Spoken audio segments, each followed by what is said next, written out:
ये सीटें पाकिस्तान तहरीक इंसाफ के बे कैंडिडेट सुन्नी इत्तेहाद कौंसिल को इंशाअल्लाह ताला हमें मिलेगी, हमें उम्मीद है। डोगर साहब जी प्लीज़, एनी क्वेश्चन?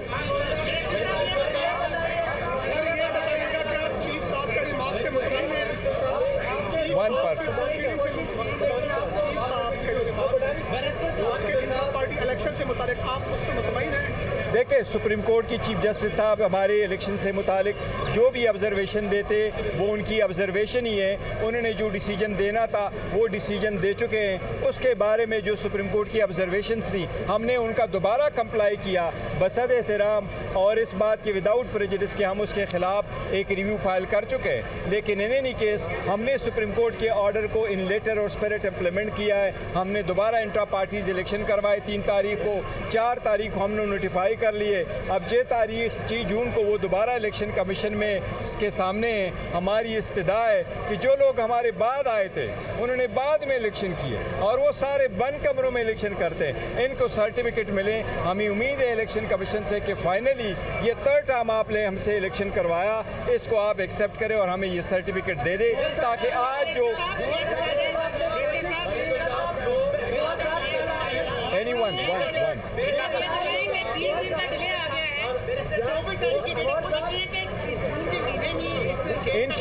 इंशाअल्लाह ताला सुप्रीम कोर्ट ने कहा है कि जून के महीने में ही होगा। जस्टिस के रिमार्क्स से उन्होंने कहा कि पीटीआई ने तो अपना केस खुद खराब किया, आपको जरूरत नहीं थी कि आप किसी पार्टी में जाते, आप इंडिपेंडेंट रहकर भी बनने के लिए अप्लाई कर सकते हैं। With all due respect, chief justice साहब ने शायद वो पूरे फैक्ट चीफ जस्टिस साहब के सामने नहीं आए। हमने बड़ी ड्यू डिलिजेंट के साथ इस पर सारा गवर हाउस किया था और सारे कवानीन को मद्देनज़र हातिर रखा था। और जिस वक्त हमारे इंट्रा पार्टीज़ इलेक्शन का केस भी सुप्रीम कोर्ट में था, उस वक्त भी हमने ये पॉइंट आउट कर दिया था कि सर अगर हमसे आप बल्ला लेंगे तो उस वक्त हमारे ये रिजर्व सीटों का इशू हो सकता है। आज जो इतने लिटिगेशन में हम मौजूद है और सुप्रीम कोर्ट ने हमारे केस को प्राइमा फेशी जब इतना एक्सेप्ट कर लिया कि ये सीटें हमारी है, कि जो लोग इन नोटिफिकेशन पे आए थे उनका नोटिफिकेशन सस्पेंड हुआ है, तो हमें उम्मीद है इंशाल्लाह जो फुल फ्लेज हियरिंग होगी सुप्रीम कोर्ट को एहसास होगा कि मिलेंगे।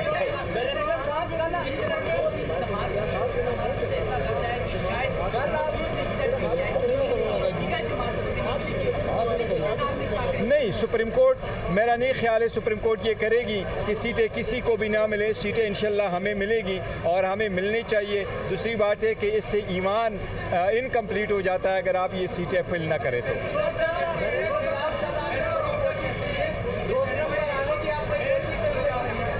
नहीं, देखो बात दरअसल ये